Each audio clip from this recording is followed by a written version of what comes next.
మీ ఎలాంటి వ్యాపార ప్రకటనలకైనా వెంటనే మా ఛానల్ సంప్రదించండి. ప్రస్తుతం మనతో పాటు ప్రముఖ ఆధ్యాత్మికవేత్త జ్యోతిష్య పండితులు బ్రహ్మశ్రీ సుభాష్ శర్మ గారు మనతో ఉన్నారు. గురువుగారితో మాట్లాడుతాం.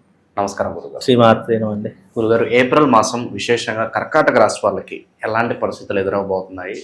ఉద్యోగపరంగా, ఆర్థిక పరంగా అన్ని విషయాల్లోనే ఎలాంటి జాగ్రత్తలు తీసుకుంటే ఈ మాసం వీళ్ళకి విశేషంగా కలిసి వస్తుందంట? తప్పకుండా అండి. ముందుగా వీక్షిస్తున్న ప్రేక్షకులందరికీ శ్రీమాత్రే నమః, శ్రీ గురుభ్యో నమః. యాదేవి సర్వభూతేషు మాతృరూపేణ సంస్థిత. నమస్తస్సై నమస్తస్సై నమస్తస్సై నమో నమః. ముఖ్యంగా ఇప్పుడున్నటువంటి ప్రస్తుత కాలంలో కర్కాటక రాశి వారికి 12వ స్థానంలో గురు సంచారం, అంటే ఖర్చులు అధికమయ్యేటటువంటి స్థానము. అలాగే వీళ్ళకు 9వ స్థానంలో శని సంచారం అనేటటువంటి నడుస్తుంది. 9వ స్థానంలో శని సంచారం అనేటటువంటిది కాస్త యోగ్యంగా ఉన్నప్పటికీ కూడా కాస్త ఇబ్బందులు కలిగించేటటువంటి ప్రయత్నాలు తదుపరి స్థానంలో ఏర్పడుతూ ఉంటాయి. కనుక ఇప్పుడున్నటువంటి స్థానం అనేటటువంటిది ఒక నెల రోజుల పాటు, అంటే ఈ మాసము కాస్త గడ్డు కాలమే అని చెప్పుకోవాలి. కాబట్టి కర్కాటక రాశి వారు ఎవరైతే ఉన్నారో వాళ్ళు తప్పకుండా ఆశ్లేష బలిని చేయించుకోవాలి. లేదు అని అంటే కనుక, ఎందుకంటే కర్కాటక రాశిలో పుట్టిన ప్రతి ఒక్క నక్షత్రకులు ఆశ్లేష నక్షత్ర జాతకులే అయి ఉంటారు. వీళ్ళకి ఏంటి అంటే జీవితంలో ఎప్పుడైనా గుర్తుకు పెట్టుకోండి, కర్కాటక రాశి వారికి అన్నీ బాగానే ఉంటాయి. తెలివితేటలు బాగానే ఉంటాయి, సామర్థ్యం బాగానే ఉంటుంది, అలాగే అవకాశాలు బాగానే ఉంటాయి. కానీ వీళ్ళకు చేతి దాకా వచ్చింది నోటి దాకా అందకుండా పోతుంది. కష్టపడ్డ దానికి ప్రతిఫలం దొరకదు. విశేషంగా వీళ్ళకి ఏంటి అని అంటే కనుక వీళ్ళ సంభాషణ కానీ మాట్లాడే తీరు కానీ చాలా మృదువుగా ఉంటూ ఉంటుంది. ఎంతోమందిని ఇట్టే ఆకట్టుకునేటటువంటి వ్యక్తులు, అంటే కష్టపడతారు కానీ ఫలితం అనేటటువంటిది శూన్యం, జీరో, ఏమీ ఉండదు. కాబట్టి అలాంటి ప్రయత్నాలలో వీళ్ళకు భాగంగా ఆశ్లేష నక్షత్రంలో పుడితే ఇది సర్ప నక్షత్రంగా జ్యోతిష శాస్త్రం నిర్ణయం చేయడం జరిగింది. కాబట్టి వీళ్ళు ఏమిటి అని అంటే కనుక తప్పకుండా వీళ్ళ జీవిత కాలంలో ఆశ్లేష బలిని చేయించుకోవాలి అని శాస్త్రం. ఈ మాసంలో కాస్త గడ్డు కాలం కాబట్టి తప్పకుండా ఆశ్లేష బలిని చేయించుకోండి. ప్రతి నెల ఆశ్లేష నక్షత్రం వస్తుంది. ఆశ్లేష నక్షత్రం ఏ నెలలో, ఏ టైంలో, ఏ తేదీలో వస్తుందో తెలుసుకొని ఆ టైంలోకి వస్తే కనుక ఆశ్లేష బలి పూజ మా పీఠంలో ఎప్పుడూ కూడా ప్రతి నెల ఆశ్లేష బలి పూజలు సామూహికంగా జరుగుతాయి. కాబట్టి ఈ సామూహికంగా జరిగేటటువంటి పూజలో మీరు పాల్గొనండి. ఎందుకంటే మీకు జీవితంలో డెవలప్మెంట్ అనేది, ముఖ్యంగా కర్కాటక రాశి వారికి డెవలప్మెంట్ ఉండదు. ఒక్కసారిగా పెరుగుతారు, మళ్ళీ కిందికి జారిపోతూ ఉంటారు. అంటే వీళ్ళకి ఏమిటి అని అంటే కనుక నిలకడ లేనటువంటి జీవితం ఉంటుంది. ఎప్పుడు పడిపోతారా, ఎప్పుడు పైకి లేస్తారా అనేటటువంటిది తెలియదు. కాబట్టి అందుకే ఈ కర్కాటక రాశి వారికి ఈ యొక్క ఏప్రిల్ మాసం కూడా గడ్డు కాలమే అని చెప్పుకోవాలి. ఎందుకు అని అంటే కనుక ఇప్పుడు వీళ్ళకు 12వ అంటే వ్యయము అంటే ఖర్చుతో కూడుకున్నటువంటి స్థానంలో గురువు ప్రయాణం చేస్తున్నాడు. అలాగే 9వ స్థానంలో శని ప్రయాణం చేస్తున్నాడు. 9వ స్థానం అదృష్ట యోగము అని స్థానం. అదృష్టాలన్నీ చేజారిపోతూ ఉంటాయి, డబ్బులు విపరీతంగా ఖర్చు అయిపోతూ ఉంటాయి.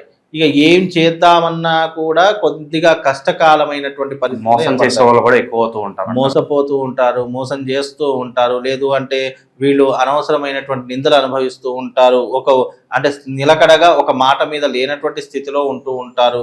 ఎప్పుడు ఏం చేస్తారో తెలియనటువంటి అయోమయ స్థితిలో ఉండేటటువంటి జాతకులు కర్కాటక రాశి వారు. కనుక కర్కాటక రాశి వారికి ఈ మాసం కూడా కాస్త గడ్డు కాలమే అని చెప్పుకోవచ్చు. ఈ మాసం కాదు, ఈ సంవత్సరం అంతా కూడా గడ్డు కాలమే అని చెప్పుకోవాలి. కాబట్టి గడ్డు కాలము అనే దానికి అర్థం ఏమిటి అంటే కనుక జాగ్రత్తగా ఉండేటటువంటి సమయము దగ్గర పడింది. ఎందుకు అంటే రాశి ఫలాలు, జ్యోతిష ఫలాలు అనేటువంటి గుడ్ ఆర్ బ్యాడ్ ఈ రెండు స్టేజ్లను తెలియజేసేటటువంటిదే జ్యోతిష సిద్ధాంతము.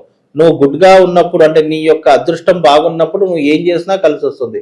నీ దురదృష్టం ఉన్నప్పుడు నువ్వు ఏం చేసినా కూడా దురదృష్టమే వస్తుంది. నీకు ఎప్పుడూ కూడా ఎదుటి వారి యొక్క విధానాలు అనేటివి మీకు చెడుగానే కనిపిస్తూ ఉంటాయి.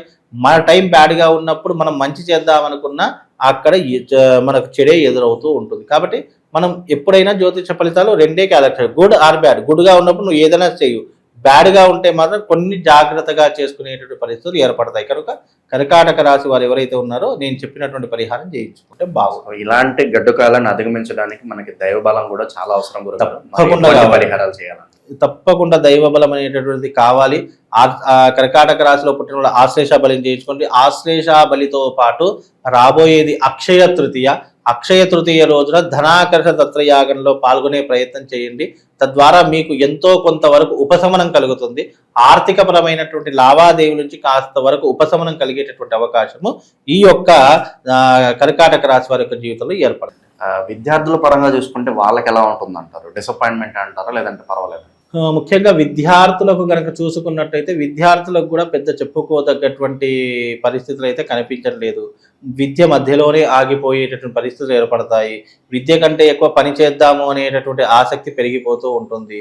ఏదో ఒక రకంగా కుటుంబాన్ని పోషిద్దాము, ఏదో ఒక పనిలో జాయిన్ అవుదాము అనేటటువంటి అంశాలు ఎక్కువగా ఉంటూ ఉంటాయి.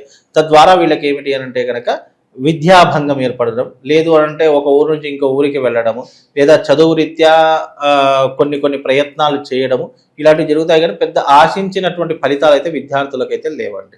శుభకార్యాల జోలికి కూడా వెళ్ళకపోవడం మంచిది అంటారు ప్రస్తుతం. ఇప్పుడు ఏ జోలికి వెళ్ళకూడదు. స్టాక్ మార్కెట్ కానీ, ఇన్వెస్ట్మెంట్ ప్రకారం కానీ, శుభకార్యాలకు కానీ ఎలాంటి జోలికి వెళ్ళకండి. వెళ్ళారా డబ్బులు ఖర్చు అవుతాయి, అనవసర టెన్షన్స్, మానసిక చింతన పెరుగుతుంది అంతే. ఇప్పుడు కర్కాటక రాశి వారికి గ్రహ పరిస్థితి అనుకూలంగా లేదు, గోచార ఫలితాలు అనుకూలంగా లేవంటే కాస్త కామ్గా ఉండడము, అనవసరమైన విషయాల్లో కలగజేసుకోకుండా ఉండడము, మన పనేదో మనం చూసుకొని వెళ్ళడము తప్ప ఇక ఇలాంటివన్నీ కూడా చేయకుండా ఉంటే కాస్త బెటర్ పొజిషన్ అని చెప్పుకోవచ్చు.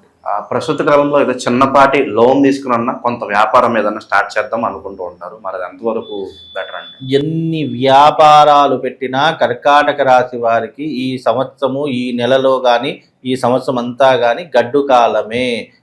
ఇప్పుడు ఎంత పెద్ద వ్యాపారాలు పెట్టినా, బ్యాంక్ లోన్లు తీసుకున్నా, లేదా మన దగ్గర ఉన్నటువంటి డబ్బు పెట్టినా అది కొన్ని రోజుల వరకు మాత్రం వ్యాపారం నడుస్తుంది, తర్వాత మళ్ళీ మూసుకోవాల్సిందే. ఎందుకంటే ఇప్పుడు కర్కాటక రాశి వారికి బలం లేదు, గురుబలం అనేటటువంటిది లేదు. కనుక ఇప్పుడు ఏం చేసినా కూడా ఆర్థిక పరంగా నష్టపోవడమే తప్ప లాభాలు వచ్చేటటువంటి అవకాశం లేదు. ఇప్పుడు నేను చెప్పానని కాదు, మీరు ప్రయత్నం చేయండి, కావాలంటే తప్పకుండా మీరు మోసపోతారు, లేదా డబ్బులు అనవసరంగా వృధా ఖర్చు అయిపోతాయి తప్ప కనీసం పెట్టిన పెట్టుబడి కూడా వెనక్కి రాకుండా పోయేటటువంటి లక్షణాలు ఈ కర్కాటక రాశి వారి యొక్క జీవితంలో ఏర్పడతాయి. కాస్త రిలీఫ్ అంటే ఏం చెప్తారు? ఏ విషయాల్లో వీళ్ళకి కాస్త రిలీఫ్ ఉంటుంది, పర్వాలేదు అని చెప్పాలంటే ఏం చెప్తారు? కర్కాటక రాశి వారికి పర్వాలేదు అని అంటే కనుక ఇప్పుడున్నటువంటి స్థితిలో మీరు ఎక్కడ తీసిన గొంగడి అక్కడే ఉంటుంది.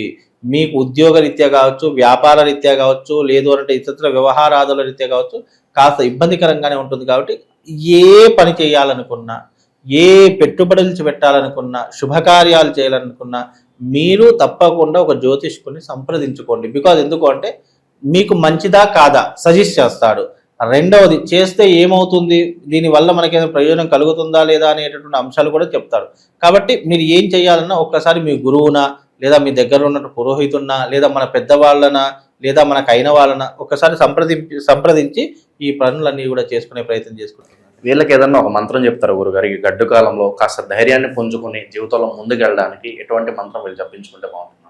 వీళ్ళకు మంత్రం అంటే ఓం సిద్ధలక్ష్మీర్మోక్షలక్ష్మీ జయలక్ష్మీ సరస్వతి శ్రీలక్ష్మీ వరలక్ష్మీశ్చ ప్రసన్న మమ సర్వదా అనేటటువంటి మంత్రం చదువుకోండి. ఈ ప్రసన్న మమ సర్వదా అంటే లక్ష్మీదేవి ఎక్కడున్నా కూడా నన్ను అనుగ్రహించి నాతో ఉండి నన్ను రక్షింపమ్మా అని కోరుకునేటటువంటి మంత్రము. సిద్ధలక్ష్మీ మోక్షలక్ష్మీ జయలక్ష్మీ సరస్వతి శ్రీలక్ష్మీ వరలక్ష్మీశ్చ ప్రసన్నా మమ సర్వదా అంటే ఇంతమంది లక్ష్ములు, సరస్వతులు, కాళీ, లక్ష్మి ఇవన్నీ కూడా ఆ శక్తి యొక్క ఏదైతే ఉపాదన ఉందో అది నాకు గ్రహించేలా శక్తిని ప్రసాదించమని కోరుకునేటటువంటి అద్భుతమైనటువంటి మంత్రం. ఈ మంత్రాన్ని చదువుకోండి. మంచి విశ్లేషణ అందించారు, ధన్యవాదాలు.